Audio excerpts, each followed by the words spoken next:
plentiful, making us even more full. The chicken seller also sold various fritters and other foods. After I paid, I got change. Then I went home by motorbike to buy rice because the rice in our area was lacking. I bought rice for P10,000 in the alley that I had passed earlier. Before I went to the food stall to buy rice, I invited you to take a walk into the market. There was Pak Sor, who sold many snacks and food stalls. There were also clothing stores, grocery stores, and many selling gas clothes. Some shops were closed and there were also those selling fruits. We kept walking and reviewing the market. There were those who sold bags, hats, sandals, children's clothes, adult clothes, dasters, vegetables, machines, firecrackers, fish, and children's toys. Some shops were closed and many motorcycles parked here. The market view was very crowded with many people selling and shopping. There was also a cat sleeping. Actually, there is a prayer to enter the market, but I forgot. We left the market and headed to the food stall to buy rice. Next to the food stall there was a jungle public transportation car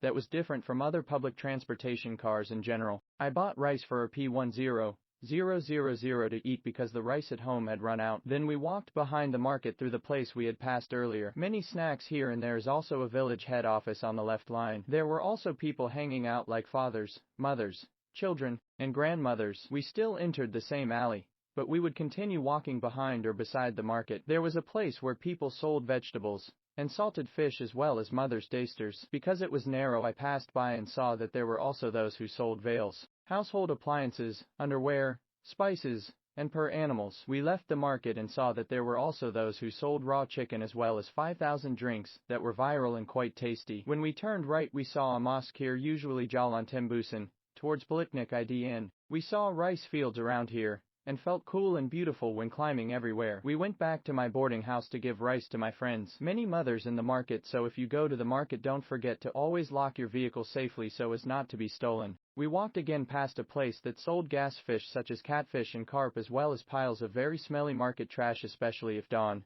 When we wanted to go to the mosque through there the smell was very pungent. I tried Jalan Tembusan behind my house even though I had never passed here before. I washed my feet for a while because it seemed like there was dung stuck to my feet. There is no bathroom to wash your feet here, but the cords are clean. Guys, many beautiful rice fields, neat rice fields, diligent farmers. There are also many coconut trees. Let's go there, guys, to a cool place. I'm also looking for a way to go home, but it turns out there is but narrow and difficult. It's on the right, guys. There are also many banana trees that have died and should have been cut down that road. I don't know, so finally I turned back. On the left I can already get here, but the road is narrow, and I haven't been there yet, so I think about going back home through the usual road like we often pass. Where was the place where I washed my feet earlier? We keep walking with enthusiasm. Guys, that's not the garbage that I mentioned earlier. The smell is very pungent.